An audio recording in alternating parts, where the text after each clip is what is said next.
আজ আমি বানাবো কর্ন পাস্তা উইথ মেয়োনিজ। তো দেখতেই পাচ্ছ অলরেডি কর্নটাকে আমি হালকা করে সাদা তেলের মধ্যে মানে অল্প করে সাদা তেলের মধ্যে দিয়ে এটাকে হালকা করে ভেজে নিলাম আগে। তারপরে একে একে কিছু সবজিও মেশাবো, যেমন ব্রোকলি, ক্যাপসিকাম, ক্যারেটস আর কিছু অনিয়নও দিয়ে দেবো। তো এগুলোকে এবার ভালো করে মিশিয়ে নেব কর্নের সাথে, দিয়ে এটাকে হালকা করে ভাজতে থাকবো। আর তবে কর্নটা কিন্তু ভাজার আগে আমি ওটাকে হালকা জলে মানে ভাপিয়ে নিয়ে ওটাকে ড্রেন করে নিয়েছিলাম। তো চলো এটাকে হালকা করে মেশাতে থাকি, মানে যেটা মানে হালকা সতে করে নেব। তবে অবশ্যই এটাকে আমি একটু ঢাকা দিয়ে ভাপিয়ে নেব।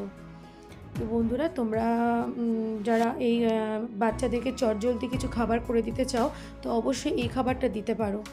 তো কেন কি এটা এত ইজি, মানে খুব তাড়াতাড়ি হয়ে যায়, বেশি টাইমও লাগে না।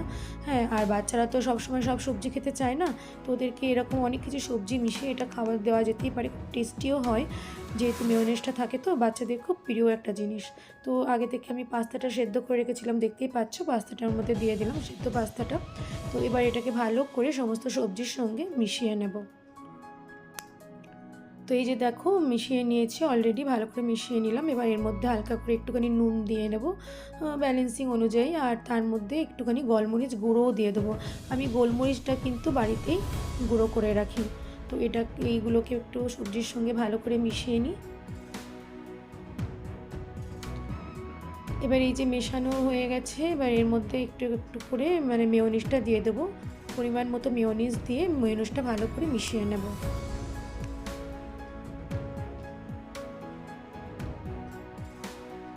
তো এই যে দেখতে পাচ্ছ মেয়োনিজটা আমি দিয়ে দিয়েছি অলরেডি। তো এবার এই মেয়োনিজ দিয়ে মেয়োনিজটা ভালো করে মিশিয়ে নেব।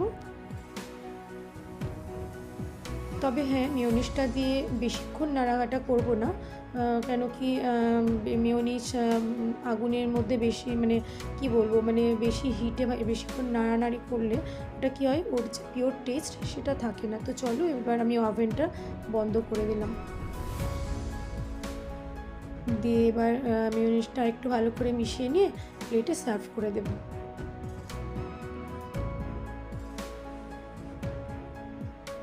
তো এই যে দেখতেই পাচ্ছ আমি অলরেডি প্লেটে সার্ভ করে দিয়েছি। আর আমার corn pasta with mayonnaise ready. আর তার মধ্যে অবশ্যই কিছু সবজি রয়েছে।